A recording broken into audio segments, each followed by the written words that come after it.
or say, let's get back online faster, say, well, look, in some states there's less than 200 cases. In many states there's less than 200 cases right now.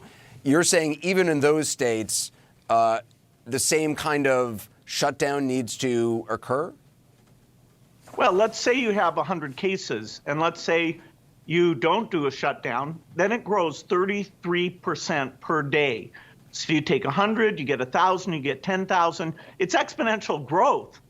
If you're not stopping it, the sooner you engage in the shutdown, the easier it is to get to that peak.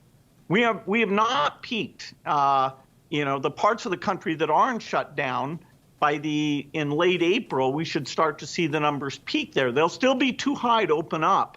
So you'll probably have to go another month to really get those numbers down. But any part of the country that has cases, and truthfully, because of our problems with testing, because we're not prioritizing testing the right way, that a lot of those places actually do have cases. But even if they have the 100, that will grow, and people do cross county boundaries. And so basically the whole country needs to do what was done in the part of China where they had these infections.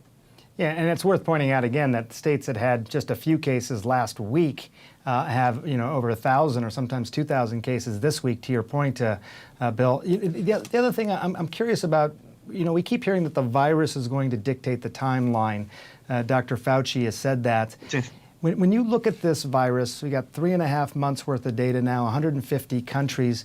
If you apply all the analytics that Microsoft, that all the analytics that we can possibly apply to this, is how this is going to sort of progress and end knowable? I mean, can you give a clear answer depending on what sort of mitigation measures we have in place?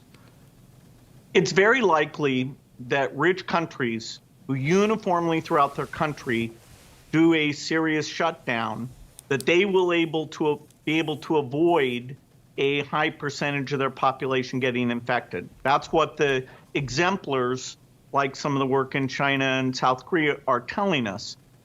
Now, as you get to poorer countries, the difficulty of doing the isolation, where you live close by in slums, where you have to go out every day to get your food, it is going to be much, much tougher. And so, by summer, I think the rich countries that have been competently led on this will not have to go back into shutdown. And, from the disease point of view, they'll avoid very large numbers of deaths. And so in that phase, we still will have a challenge with the developing countries.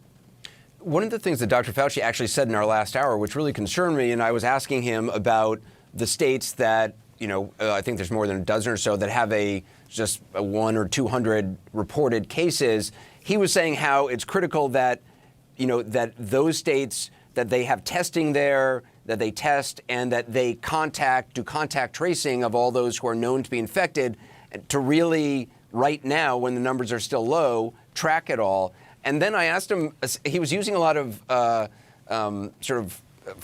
future verbs about things needing to happen or plans. It didn't sound like, I asked him if it was actually happening now. He said it needs to happen a lot more.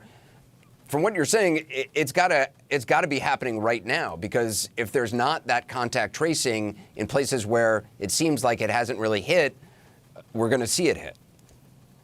That's right. I mean, we wish that we'd shut down even sooner in places like New York. Then you would have not had the medical overload that is such a huge challenge for them.